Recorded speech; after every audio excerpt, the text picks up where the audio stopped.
Welcome to another choir practice. Cheers. I'm Lima Charlie, and I know I just did one of these a couple weeks ago, but got some good input on it, so I wanted to touch on another topic which is near and dear to me, which is being a good instructor, trainer, / leader in your agency or organization. Before we do that, I have a quote that I came across reading a book this week that kind of resonated with me, so I wanted to share it with you, and that is that nobody gives a damn how you act when you're winning. Nobody gives a damn about how you act when you're winning. So when you're winning and everything's going well with you, everything's rolling perfectly, that's not a test of your character, right? It's when you're not winning and you're struggling, going through adversity and having to work through stuff that demonstrates, or I guess gives people a little bit of glimpse into your true character and your grit. So just remember that it's not when you're winning and everything's going swimmingly for you that reflects your true character or what people care about. It's when you're down and out or you're struggling through something.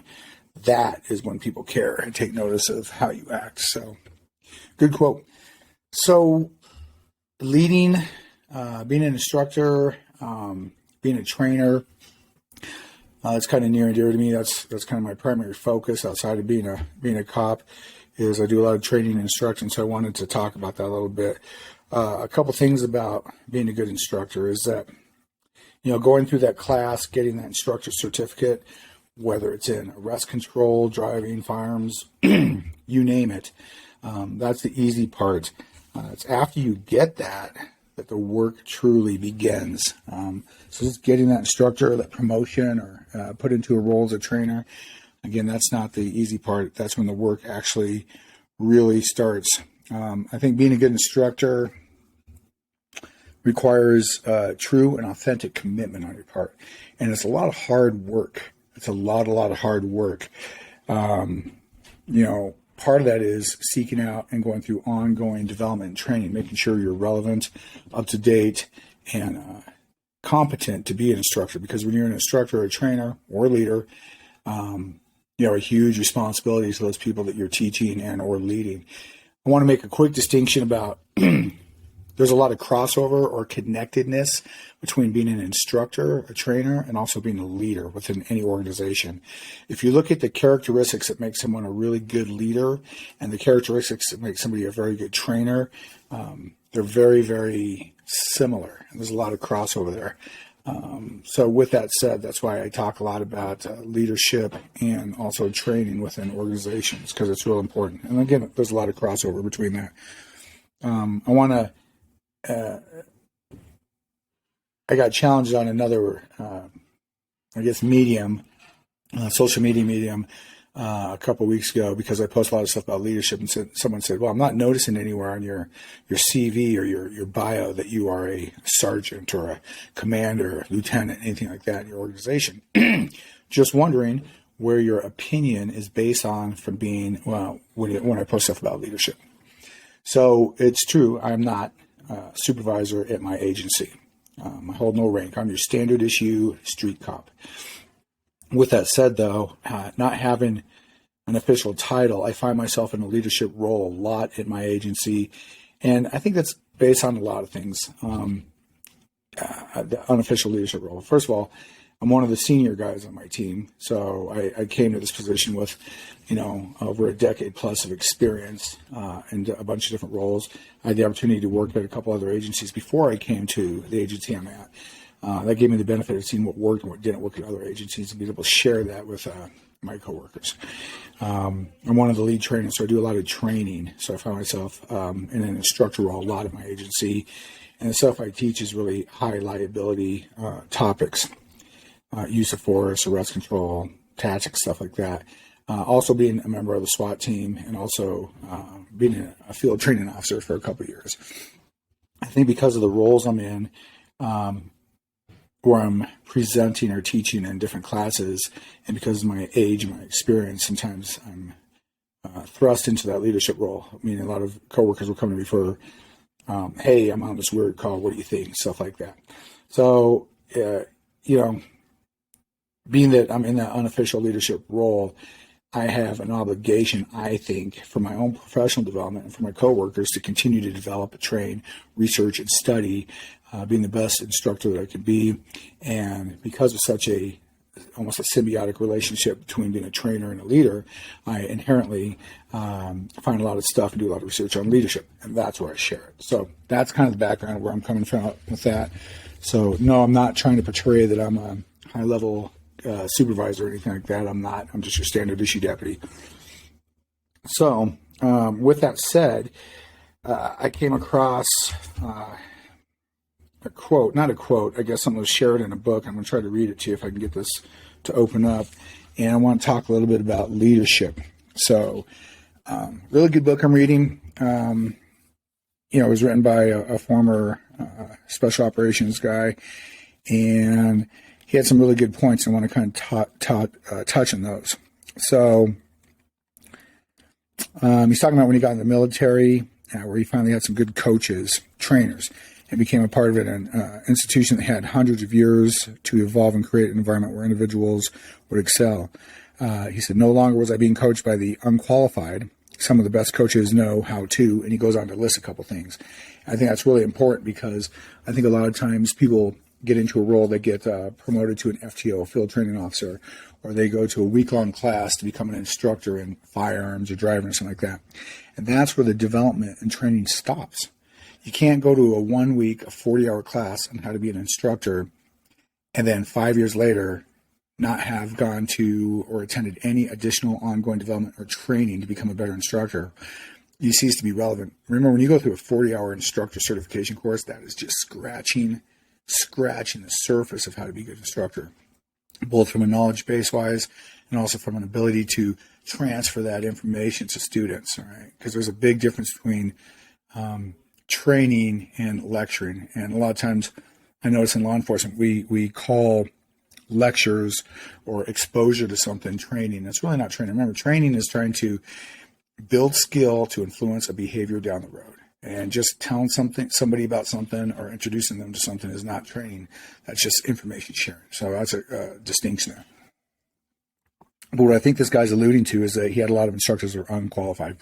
And I see that a lot of times. I see people that go into roles as field training officers, supervisors, trainers, and they've gone through an initial training to get them to that level, and they think that's it. And you have to continually develop. You have to be open to learning.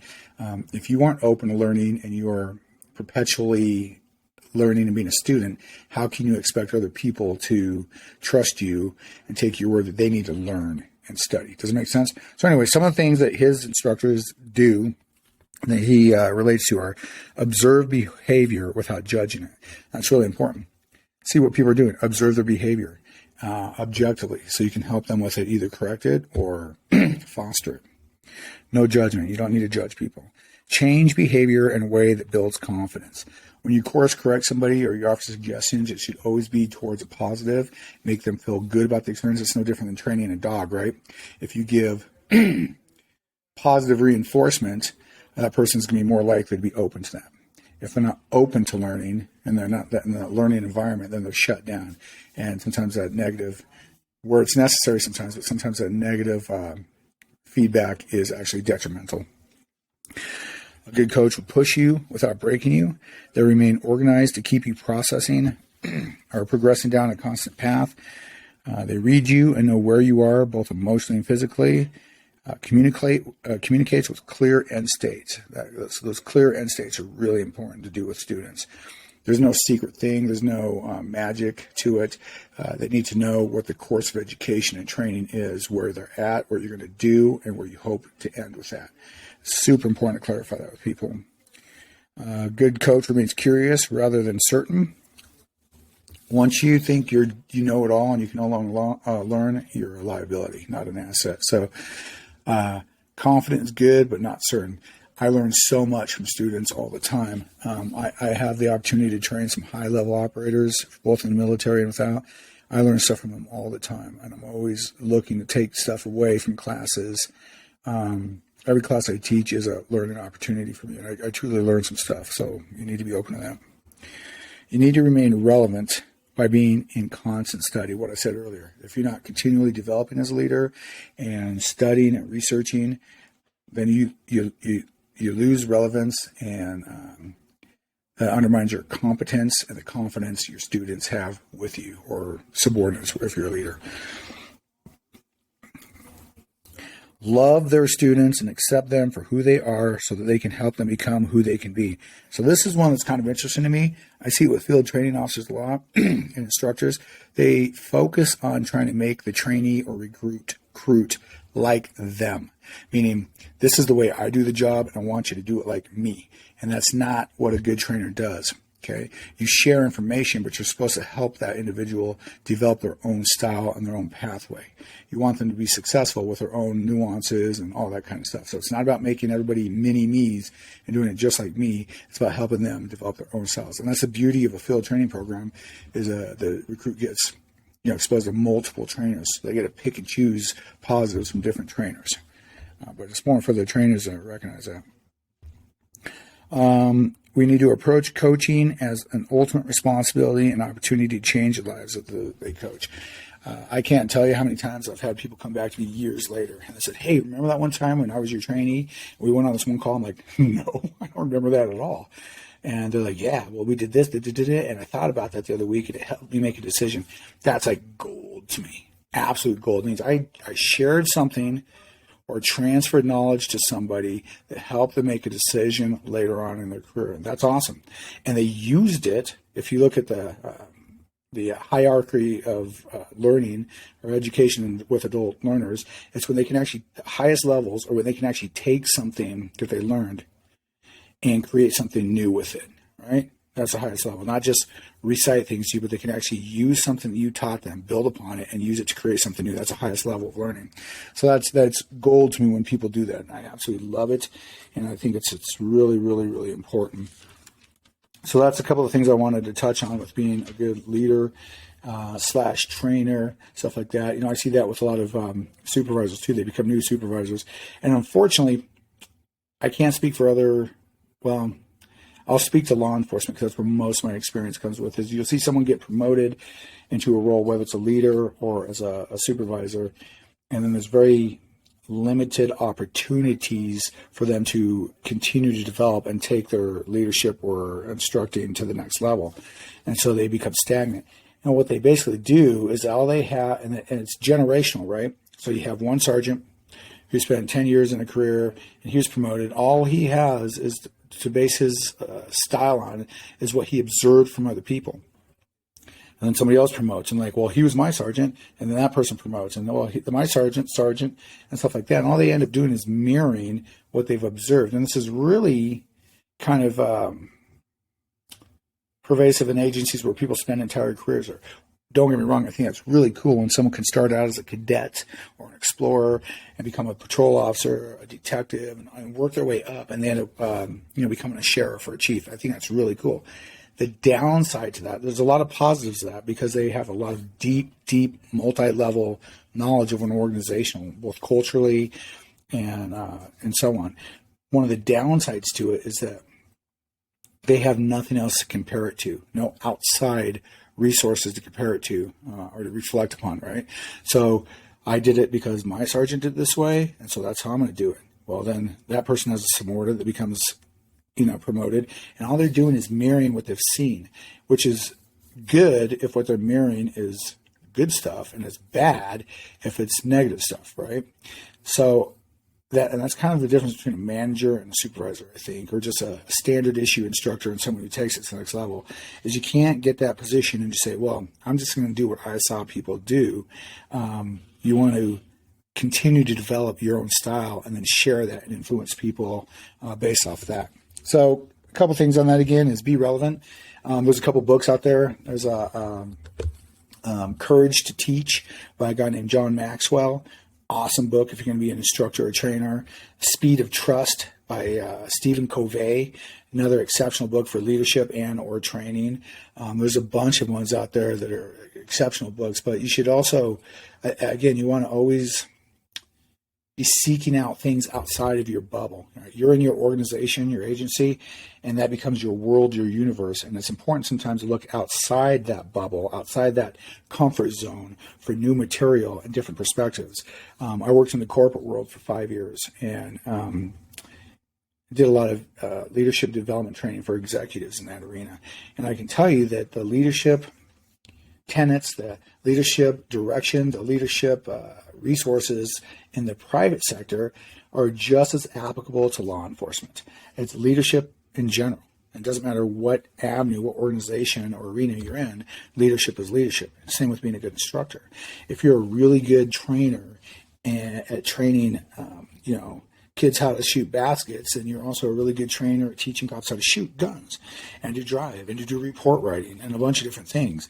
So it's important to look outside your comfort zone for some of those resources and bring them into your universe, into your bubble, and continue to develop that and build upon that. Just really important to do that. So anyway, that's kind of my 2 cents. And one of the side notes is why I wanted to talk about leadership and being a good instructor is that training is any organization's insurance policy. The better trained your people are, the more highly skilled they'll become. The more highly skilled they become, the more confident and competent they become. And when they have that authentic confidence, that bleeds over to everybody they interact with, whether it's clients, people they're dealing with in the public, or coworkers. Confidence begets confidence, and just adds overall professionalism. And then you have less incidents. You have the job done more professionally and thoroughly and efficiently because of that confidence level. But when we start to cut back on training, or our trainers cease to be effective, relevant trainers, you see the breakdown with everybody that they touch or talk to, because those people, their confidence in their trainers and thus in themselves, because their skills are diminished, start to lose confidence, and the professionalism starts to spiral downhill. And we see catastrophic failures sometimes in law enforcement and outside. So that's kind of my 2 cents on training. If you're going to do it, good on you, but you have to attack it. You have to be committed to it, and you have to be a perpetual learner and continue to develop. And that will then trickle down to the people whose lives that you touch. So whether you're a supervisor or trainer, that is where we are at. So that's my 2 cents on that. I'd love to hear your thoughts.